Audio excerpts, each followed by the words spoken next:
option to go for, but now with the Lapu Lapu, you can kind of understand, right? You can look at the carry and can actually melt down some of the frontliners here coming in from MDH.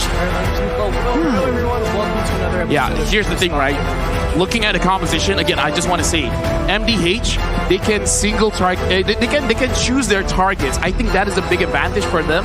So it is going to be a test of skill. If they are able to find the correct targets, then they're in a good position to win themselves the fight. When we compare to the side of Malvinas Gaming, you don't have to be too harsh on who you're targeting. As long as you can clump them together, it's going to be looking good for Malvinas Gaming. But looking at the draft, kind of a little bit towards MDH because I like this pick-off first style.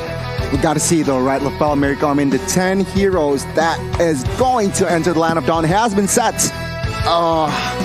You like MDH better? I gotta agree. So let's just jump into the Land of Dawn. Let's dive in to the Land of Dawn once again for game number 2. Match number 2 of the day as well. A best of 1. Volatile. Both teams will try to top their groups with this one. High stakes. As again, we get into the mid lane. And so far in this tournament, we've seen kind of a mix, right? Just based on game 1. Obviously still very low data, but mid control doesn't always equal the win early on now.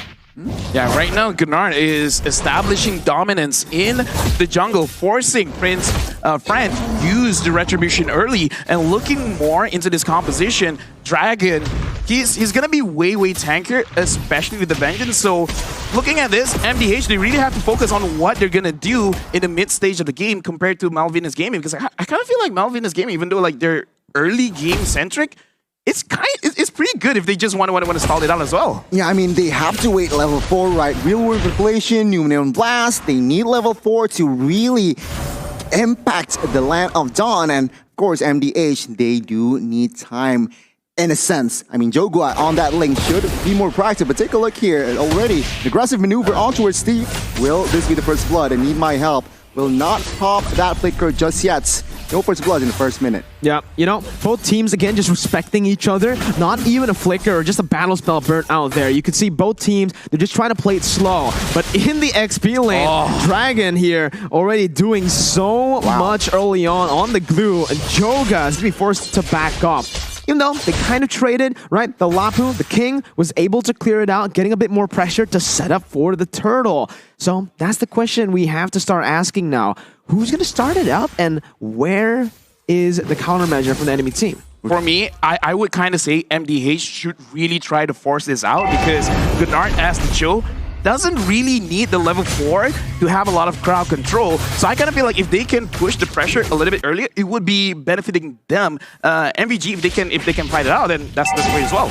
Yeah, good rotations already from the side of both Malvinas Gaming and MDH, but it is going to be Malvinas who starts the Turtle up. The King already popping in that Bravest Spider. No ultimate for the fight as Nart tries to open up the map. Will be stunned up by Stephis. Nart looks for a play. Jumps in with the way to Dragon, bringing Harley back, and that's going to be Numnam Blast as well. Time to play popped into the back, but it's going to be the Numnam Blast connecting on the 3 members. It's still Joga who finds the Retribution. Goes on to Steffe. It's a 2-for-1. Joga now still in the midst of it all. Dragon dealing so much with the split. Nart knocking him up, getting out with the shot through as the King jumps in. Prince Fran is low. Joga's low too. They're just going at it. And it is going to be MDH who wins it in the end. A slam in the end as well to smack Joga in the face to get a trade back. A good setup from Nart initially. Targeted the Eve, gets it, and he gets taken down early, which means MDH can force a little bit more fight. But MVG managed to find some compensation, taking down a member, and let's see. It's a reset for both, but MDH is still in the lead. Yeah, like I like that both teams are playing towards their own advantages, right? Because MDH tried to secure the mid laner first, picking it off first is very good. But we definitely see the power when it comes to MVG just by having this glue. Like, oh my god, like even the lane's like, please don't run away. I haven't been meta for so long. Let's fight. Dude, you can see the glue practically just carried that team fight, yeah. right? He was 1v3 and he didn't even have the vengeance for the fight. So imagine with the vengeance how much of a threat the glue is. What do you do against this man? This is not your jungle, this is my jungle. God, My name is Dragon. I'm the jungle for this one. Yeah, you can see 4 members have to come over towards the purple side as now Nart jumps in, dishing out some damage, bringing it back, but it's just a split, and he saves the vengeance. It's all good, man. God. If 4 people were there, ready to initiate, and even he's like... And a Faramis. Yeah, it's like, I'm gonna split. This glue, man, in this update is again a very prio hero. Let's see though, MVG, can they extract this hero? Because actually, MDH, their rotations aren't bad, right? No. Let's see, the second turtle, who will get it? We'll see, right? It is towards the bottom side, and as you can see right now, both teams are still trying to play around that mid control. But we're going to take a look at Joga right now, as he's actually able to dodge away from Prince Francis' taunt. Nart making a mistake there, going to be dodged away from. Need my help. Or even with a Shadow Stampede. Both teams looking for it as Prince Fran and Joga wants to go for 50-50. Nart, an amazing actually kick there. It's going to be Joga who gets caught out. The turtle was actually taken away by Prince Fran as the king jumps in, dealing out some damage. Going to be able to use the Blazing Wet clear out the mid lane. Dragon still surviving with the vengeance, still coming in with a split, and he survives the team fight. In the end, he falls to need my help, but it's a 2-for-1 in favor of Malvinas. MVG with the equalize here. Take a look at the gold chip already in minute number 5. MVG Joel Crew almost picking up the kill earlier, but man, oh man, what a rotation. This guy rotates from top side to help the turtle.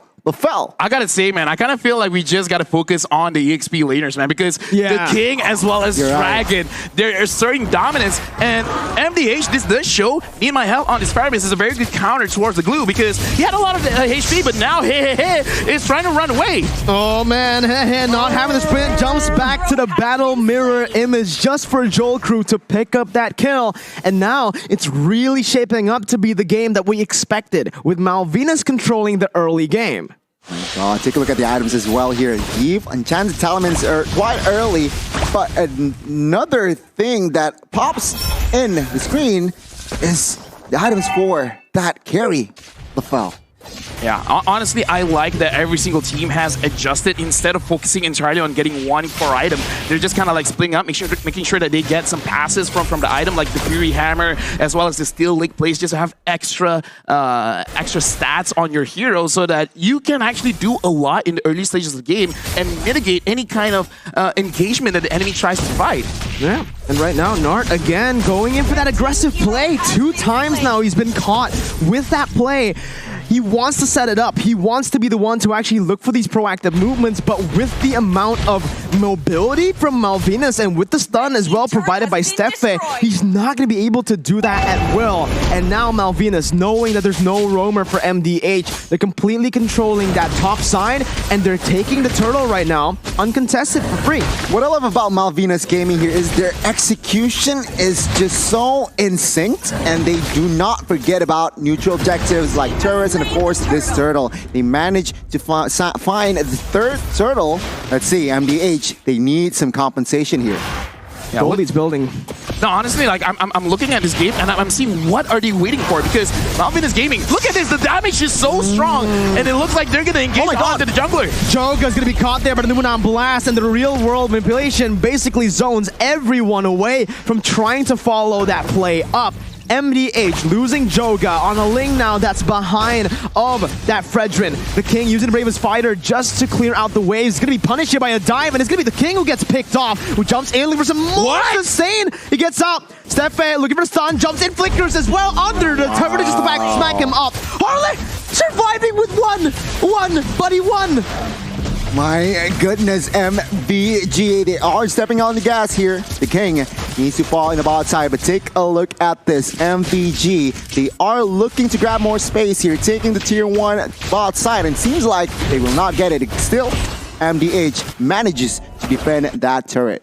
Right now, MVG, they're just solidifying every single lane for themselves because MDH, it looks like they're kind of getting picked off one by one because Gunnar tries to get information, but because the carry is there, you're going to get popped so fast. And I kind of feel like this is creating such a big problem for the side of MDH because the glue is more tankier than the roamer. And when it comes to Joel Crew on this carry, he really doesn't care who's in front of him. So right now, MVG, they're getting their win condition. The king goes in, but he didn't catch anyone. Nart going to be able to find a way to drag it onto Sephet. That's just the roamers. That's going to be the backline targeted by Prince Fan. Oh, they're now, real roam ablation on top of the Faramis ult, as that's going to be the blazing duet popped in as well. Harley caught low. Joel Crew still free hitting with a full HP bar. He's still actually going to be able to push MDH back, but it's MDH who finds the pick. Man, I can see why Carry has been such a prior today. Remember, the first game, Carry was also picked up by Blacklist, and now another team fight is brewing up here, Mirko. No, it's not a team fight when there's Dragon, right? It's just, hey, he walks he's wherever harassing. he wants. He's harassing the members of MDH. But again, the first Lord is up now. It's very, very critical situation, especially for MDH. Nart looking for the play, gets Prince Fran right there, but there's no follow-up, as that's the real-world ablation that actually locks them down. Need my help with no cult altar. Gonna be gunned down. That's the damage coming through, and is gonna fall for the second time in this game to Joel Crew, who's absolutely massive right now. MDH, how do they contest for the turtle or the Lord now? Honestly, I kind of feel like they gotta slow things down a little bit because they've been, okay, even in the fight where they're all clumped up together, somehow MVG forces MDH to go left and right, never together. So far, we've seen MVG controlling the movement of MDH. You guys have to split up, and when they do split up, it's usually the damage dealers all alone, making it so that they're very vulnerable to any kind of damage coming in from MVG. So right now, MVG, they're telling MDH, you go left, you go right. I'm shot calling for you. I mean, you're right, MDH, they need to pick their battles here. They do not want to get driven by the side of MVG. MVG now, with the Lord push, has established a 3,000 gold lead. But take a look at this, another purple invade perhaps. Nart again in the midst of it all, gonna be actually melted down there. That's Joel Crew dealing so much. The call altar just to save him as Joga gets out. Doesn't get the purple buff, however. It's still Prince Fran who wins out that retry battle. And it is getting from bad to worse from MDH, with Malvinas completely controlling the map and even claiming MDH's jungle. Yeah, right now, honestly, man, I gotta say, this is just the second game of the day, but we can see the strength of Carry as well as Blue. MVG, they're sticking to their guns. They're actually trying to get one of the turrets here, but it looks like a very good defense coming in from MDH, but no, never mind. The King got caught, and the King is taking so much damage, but he still survives. What is that damage, my guy? Oh my goodness, Joel Crew is an absolute monster on the carry right now. You can see here MDH already executing the split push potential that they have, because take a look at the items, take a look at the gold here. Carry 8,000 gold. No golden staff yet. No golden staff no yet. golden staff yet.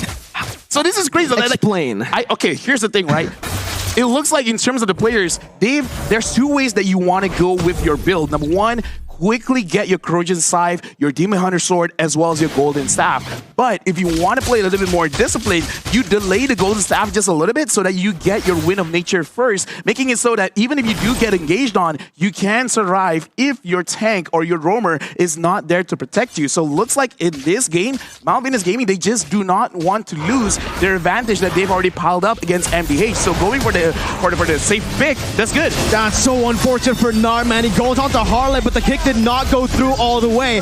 Still on the back line with a blazing duet, dealing a whole lot of damage, but Joel Crew does more. Dragon now onto Hehe, who has the sprint. Hehe's running for the hills, gets out with a battle mirror image, and it's a 1-for-1. Nart for Harlot, which is technically worth it, but oh my god, okay, we're good. Don't say anything. don't snitch. But there you go, he made it. But yeah, back to your point here, LaFell. A very intelligent item from the side of Joel Crew. He doesn't want to. He knows he is dominated. He's dominating the game, but he has enough damage, so let's be more respectful. But now, the Lord is up. This is Enhanced Lord, so MDH, they need to figure something out. I kind of feel like if Joga can get a way to get onto Joe Crew, that's great. But we can see that Gunnar has been trying and trying and trying, and every single time he tries, he dies. It's not a good situation to be in. Hey, just got down by Dragon. Oh, what did you do, Dragon? Dragon, look at him, look at him. He just walks up menacingly and 4 people have to back off. Dragon is just dragging everyone all around. Oh my god, look at him, look at him. He's just walking with swag, man. He looks like he doesn't care. He doesn't care. He dragged Hehe from the mid lane all the way back to the base. He doesn't care, man. He doesn't care. It's a good mindset to be in when you don't have to care. This is why you ban glue. I feel like in this match and this current tournament, if you're the first pick, you should prior glue, and if you're the second pick, you just ban that glue out. Let's see here, the offense and defense for both teams seems like MDG. With this goal established already, they might take 2 base turrets if they're lucky. If MDH screws up, let's see. The King now jumping with the bravest fighter. What? Oh my goodness, the cold altar isn't enough. He flickers out just to die towards Joel Crew. Oh my god, does he have Golden Staff? Please tell me he has Golden Staff now, right? Yeah. Mirko, Gani, answer this riddle. What are you going to do against someone that doesn't die and someone that does too much damage? You run. You run. Thank you very much. I do agree. You run. That's okay. That's a good riddle. It's a logical answer. That's a logical answer. Yeah. Exactly. But let's It's not the answer I'm looking for, but it's logical. Okay. What's the answer you're looking for? I'm looking for an engage by MVG. And they are doing it right now. Need my help. Gonna be taken down. Nart now still trying to zone the other members away. Jumps in with the G Kundo, but is not gonna be able to find a way to Dragon as the King jumps in with the bravest fighter. But again, it's just a cult altar defensively. There's no counterplay right now towards what Malvinas are doing. They're even just walking into turret range of the base turret, dishing out some damage, sieging it down with no minion waves. They are absolutely controlling this game. Looking bleak for MDH. They are now behind 6,000 gold. Oh my god, another engage. Again, Dragon here, he just jumps in and he is going to be able to zone Hehe away with a nature pop, but that's the magic damage coming through. Joel Crew, free hitting on the back, getting the double. The King, who has the damage reduction, will not be able to survive this. That's the mid-base turret taken out without a minion. A single minion wasn't necessary for Malvinas. It's a triple kill over to Joel Crew. Joga and Need My Help now trying desperately to save the game. Dragon still able to jump in with a slam. Joel Crew targeting the base, and it's going to be Malvinas Gaming who tops their group for now.